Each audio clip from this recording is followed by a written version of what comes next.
రైతుల పంట పొలాలకు వెంటనే విద్యుత్ సరఫరా చేయాలని బీఆర్ఎస్ నేత ప్రతాప్ రెడ్డి అన్నారు. సిద్దిపేట జిల్లాలోని వర్కల పారిశ్రామిక వాడలో భూములు కోల్పోయిన నిర్వాసితులకు అండగా బీఆర్ఎస్ పోరాటం చేస్తుందని తెలిపారు. వర్కల్ గ్రామ రైతులు, నగరం తండా రైతులు పంట పొలాలకు విద్యుత్ సరఫరా చేయాలని రోడ్డుపై రైతులు బటాయించారు. విషయం తెలుసుకున్న వంటేరు ప్రతాప్ రెడ్డి రైతులకు అండగా నిలుస్తూ సంఘీభావం తెలిపారు. లేని పక్షంలో రైతులందరితో కలిసి రాజీవ్ రహదారి దిగ్బంధం చేస్తామని కాంగ్రెస్ ప్రభుత్వాన్ని అధికారులను హెచ్చరించారు. వెంటనే ఆ సమస్యను పరిష్కరించాలని ప్రతాప్ రెడ్డి డిమాండ్ చేశారు.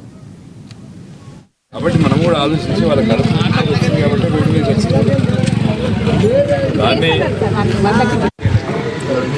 టీఆర్ఎస్ పార్టీ అధికారంలో కేసీఆర్ గారు ముఖ్యమంత్రిగా ఉన్నప్పుడు హౌస్లోన్ బిల్లు దగ్గర ఇక్కడ ఉన్నటువంటి కాంగ్రెస్ పార్టీ నాయకులు టెంట్లు వేసి కూర్చున్నారు.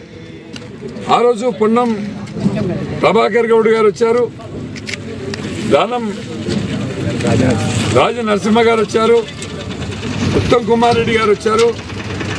ఆ రోజు ఏమన్నారంటే టీఆర్ఎస్ ప్రభుత్వం ఎకరానికి 10 లక్షలే ఇచ్చింది, మా ప్రభుత్వం వస్తే 50 లక్షలు ఇస్తామని చెప్పి మాట్లాడారు. ప్రభుత్వం ఇవాళ కాంగ్రెస్ వచ్చింది. మరి ఇక్కడ లోకల్గా ఉండే నాయకుడు ఎవరైతే ఉన్నారో కాంగ్రెస్ పార్టీ నాయకులు, ఆ రోజు టెంట్లు వేసినటువంటి నాయకులు, వాళ్లకు సీము నెత్తురుంటే ఆయన ఇచ్చినటువంటి మాట కట్టుబడి ఎకరానికి 50 లక్షలు